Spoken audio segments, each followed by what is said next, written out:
और आज डे 37 में हम बात करने वाले हैं फियर ऑफ लूजिंग मनी।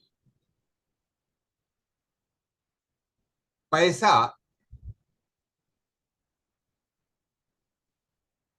कम न हो जाए, पैसा डूब न जाए, इस विषय पे किसके किसके पास फियर है और क्या क्या फियर है, हम इसको आज एवेल्युएट करेंगे। सबसे पहला, इनडिफरेंस। और यह बहुत लाजवाब सिम्टम्स है जिसको फियर ऑफ लॉस मनी का होता है, fear of loss of money. ये लोग इनडिफरेंट शो करते हैं, यार कोई फर्क नहीं पड़ता। पड़ोसी के घर में कार आई, इनके चेहरे पे न तो निराशा होती है न खुशी होती है, यार हमारा तो अपना पब्लिक ट्रांसपोर्ट ही बेहतर है। इनडिफरेंट। बहुत बढ़िया प्रोग्राम हो रहा है, सभी लोग उसमें शामिल हो रहे हैं, ही विल सी इनडिफरेंट। मुझे ही सबसे ज्यादा लेना देना नहीं, क्या करना, एक दिन सब छोड़ के जाना है। इनडिफरेंट। और वो प्रिटेंड करते हैं कि मैं तो बहुत बड़ा संतोषी हूं, संतोषम परम सुखम। और उनके पास बहुत लच्छेदार कहानियां भी होती है। अगर वो संस्कृत जानते हैं तो संस्कृत के दो चार लच्छेदार कहानियां सुना देंगे आपको, श्लोक सुना देंगे। गोधन गजधन बाजधन और श्रवण धन खान, जब आए संतोष धन सब धन धूल समान। कितने लोगों को आपने देखा है जब उनको कोई बिजनेस वगैरह की बात करते हैं तो एक लंबी चौड़ी अपने कंटेनमेंट के लेक्चर बताते हैं और वो बार बार आपको दोहराते हैं कि देखो मैं कैसे संतोषी हूं, मेरे पास यह अपॉर्चुनिटी मैंने छोड़ दिया क्योंकि मैं संतोषी हूं। वो अपॉर्चुनिटी अभी भी याद है, उस सदमे में वो है कि उनको लाभ नहीं मिला, याद भी है, लेकिन वो इस तरीके से प्रिटेंड करेंगे कि वे बहुत ही संतोषी हैं। इनडिफरेंस मीन्स किसी भी चीजों को पाने के प्रति कंटेनमेंट का ढाल बना लेना। मुझे अरे क्या फायदा, छोटी कार में काम चल रही है, बड़ी कार क्या क्या फायदा, छोटे घर में काम चल रहा है, बड़े का क्या फायदा। अब बड़ा ही जबरदस्त एग्जाम्पल देते। एक पति पत्नी जा रहा था कोई प्रोग्राम के लिए। अब पत्नी बोल रही है देखो पड़ोसी में शुक्ला भाई साहब के घर में तो कार आ गया। उन्होंने कहा करे अरे कार कोई चीज है, कार बेकार है। कैसे? उसमें देखो हमारे और तुम्हारे बीच में ना वो गियर बॉक्स रहेगा, बाइक पे कैसे सट के बैठे हुए हैं। क्या आपको प्यार अच्छा नहीं लगता? लो बहाने रहते। देखो जी उनका बड़ा घर है, बड़े भाग्यवान, हम तो परिवार तीन ही हैं, बड़े घर का क्या लेना, और इतना फिर लंबा तुमको झाड़ू पोछा करना पड़ेगा इतने बड़े से घर में। छोटा घर कितना बढ़िया है, छोटा परिवार सुखी परिवार, छोटा घर सुखी संसार। उनके पास हर एक चीज की बहानेबाजी होती। उनके मूल में क्या है, he doesn't want to invest. ऐसे लोगों को आपने देखा है क्या? इनडिसीजन। लूजिंग मनी का एक सबसे बड़ा सिम्टम्स है कोई भी चीज के डिसीजन लेने में वे काफी देर कर देते हैं। कितना देर कर देते हैं? जब तक वो अपॉर्चुनिटी आके चली नहीं जाती। आप उनको बोलिए अभी एक चीज का ऑफर मिल रहा है, वे बोलेंगे आज करूंगा कल करूंगा, और फिर 2 दिन के बाद करेंगे यार अब तो ऑफर चला गया अगले साल करूंगा। जैसे अभी सेल धमाका चल रहा है, किसी को नया मोबाइल लेना है, किसी को कुछ टूल्स लेने हैं जो उनके बिजनेस में सपोर्ट कर सकता है, लेकिन वे इस अपॉर्चुनिटी को खो देंगे। इन डिसीजन की स्थिति, यह भी लूजिंग मनी का एक सिम्टम्स है।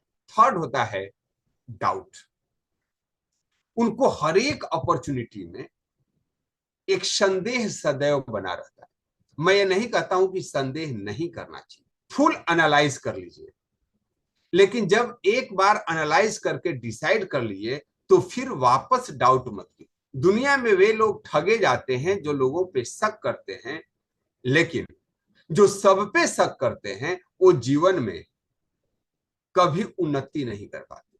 हमेशा ध्यान रखें, डाउट उनको होता है जो हमेशा यह सोचते हैं अब लॉस हो गया तो, अब लॉस हो गया तो, दे लूज द पेशेंस। और सामान्यतः एग्जाम्पल दिया जाता है, ये चाइनीज बम्बू लोग बोलते हैं, 5 साल तक उसमें अंकुर भी नहीं निकलता है। आपके बहुत सारे इन्वेस्टमेंट होते हैं, बहुत सारे कार्य होते हैं जो लंबे समय तक चाइनीज बम्बू की तरह होते हैं। 5 सालों तक उसमें अंकुर नहीं निकलता है, और जिस साल अंकुर निकलता है वो 60 फुट तक बढ़ जाता है, क्योंकि वो 5 सालों तक जमीन के अंदर की तरफ बढ़ रहा होता है। लेकिन डाउट की कंडीशन में हम वैसे इन्वेस्टमेंट पे नहीं जाते, हम वैसे बिजनेस पे नहीं जा पाते, क्योंकि हम हमेशा डाउट में रहते हैं।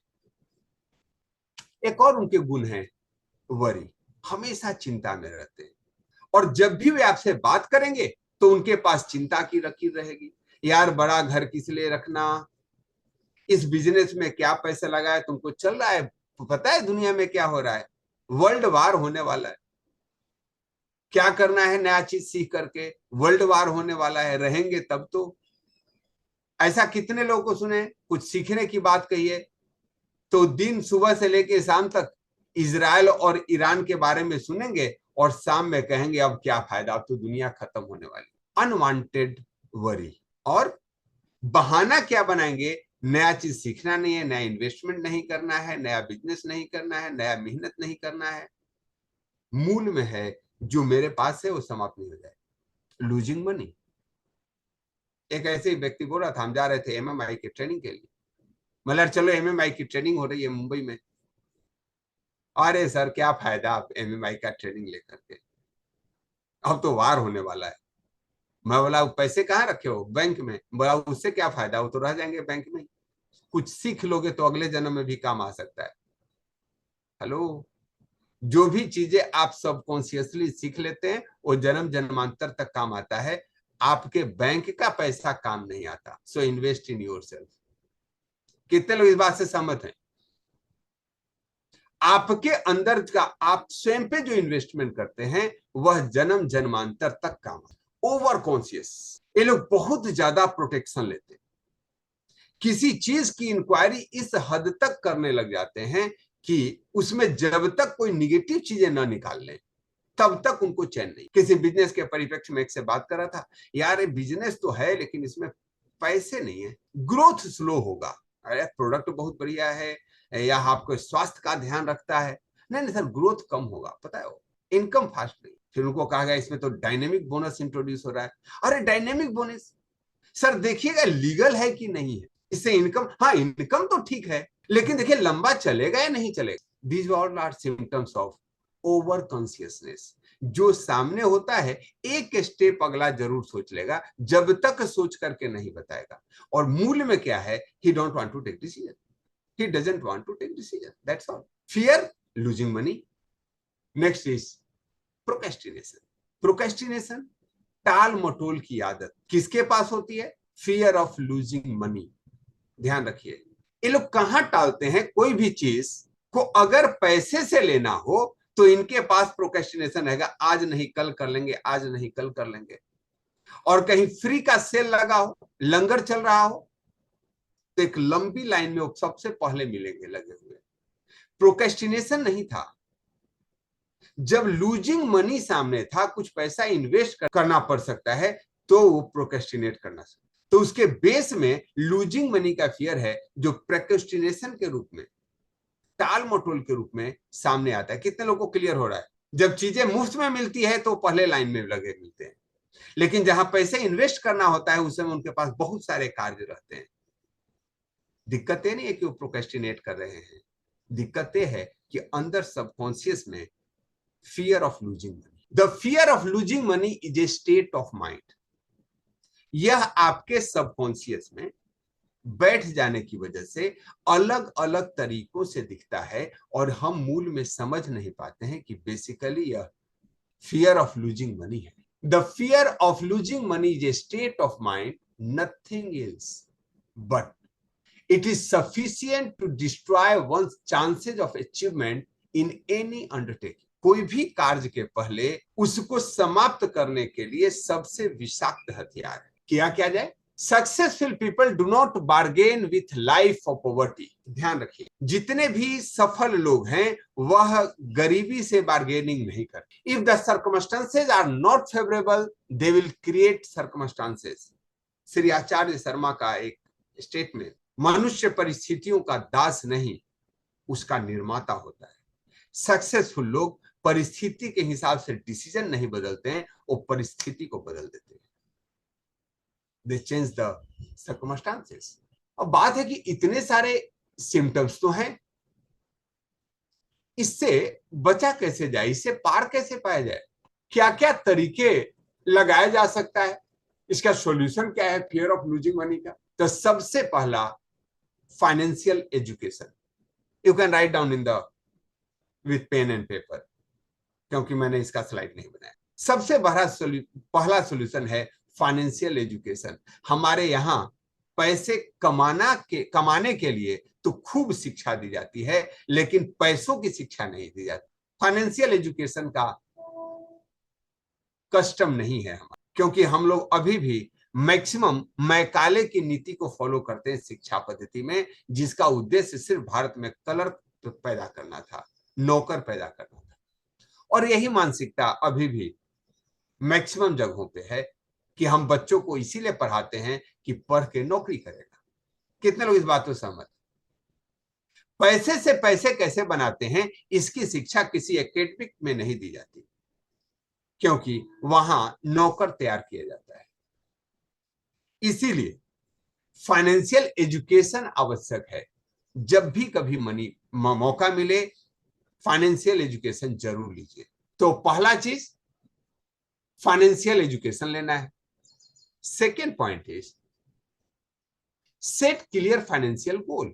फाइनेंशियल गोल जब क्लियर होता है, तब हम पैसे कमाने की सोचते हैं, अदरवाइज पैसे बचाने की सोचते हैं।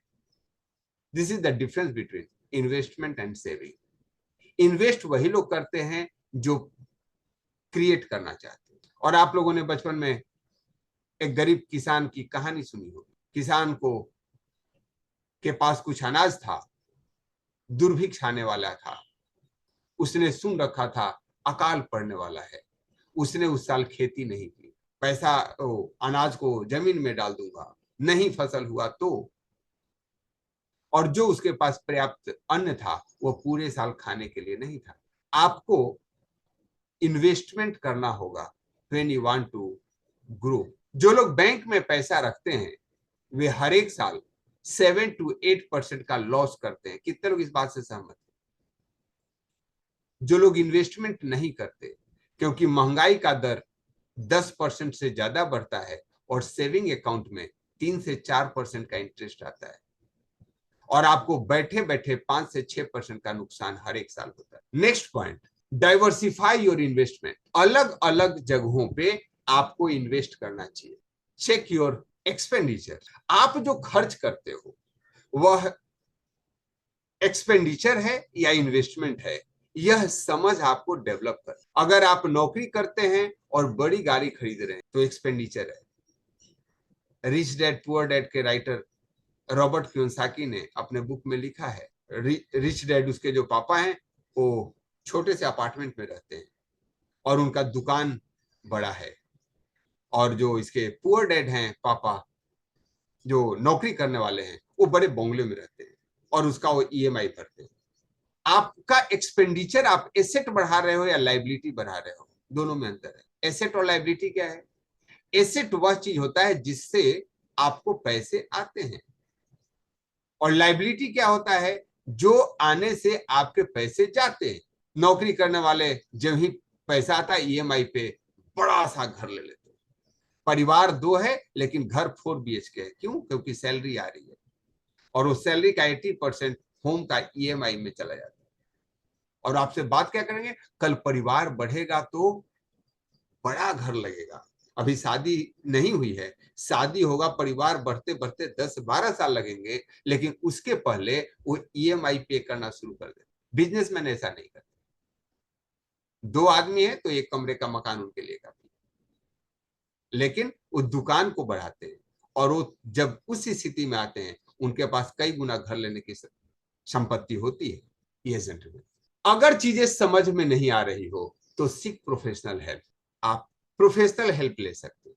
तो इन सारे इंतजामात के साथ आप लूजिंग मनी का जो फैक्टर्स है उससे निकल सकते हैं। Successful people do not bargain with life for poverty. If the circumstances are not favourable, they will create circumstances. ध्यान रखिए। अब आप लोगों को एक एक्सरसाइज करनी है और वह अभी भी कर सकते। Rank your self on a scale of 1 to 10 against each of the symptoms. हमने बहुत सारे सिम्टम्स बताए, उसमें कौन कौन सा सिम्टम्स आपके पास है। मैं वापस उस सिम्टम्स को एक बार आपके सामने ला दूं। इनडिफरेंस, कितने परसेंट आप संतोषी हैं? बहुत संतोषी हैं तो 10 लिखिए, कोई फर्क ही नहीं पड़ता कि मेरे पास कितना है नहीं है, हम तो संतोषी हैं। या कम फर्क पड़ता है। इन डिफरेंस के लेवल में आप कौन से कैटेगरी में हैं? इन डिसीजन 1 से 10 के स्केल में कितने लेवल पे हैं? डाउट कितना रहता है, वरी कितना है, ओवर कॉन्शियस कितना है, प्रोक्रेस्टिनेशन कितना है। ध्यान रखिए, 1 का नंबर यानी कम प्रोक्रेस्टिनेट करते हैं, 10 मतलब बहुत ज्यादा प्रोक्रेस्टिनेट करते हैं। ओवर कॉन्शियस 1 यानी कम ओवर कॉन्शियस है, 10 मतलब हाईएस्ट डिग्री का है। जितना इसमें मार्किंग कम है उतना बेहतर है, जितनी मार्किंग ज्यादा है उतना ज्यादा चिंता का विषय है। अपने आप को उस स्केल पर देखें। Only then you will be able to conquer the fear.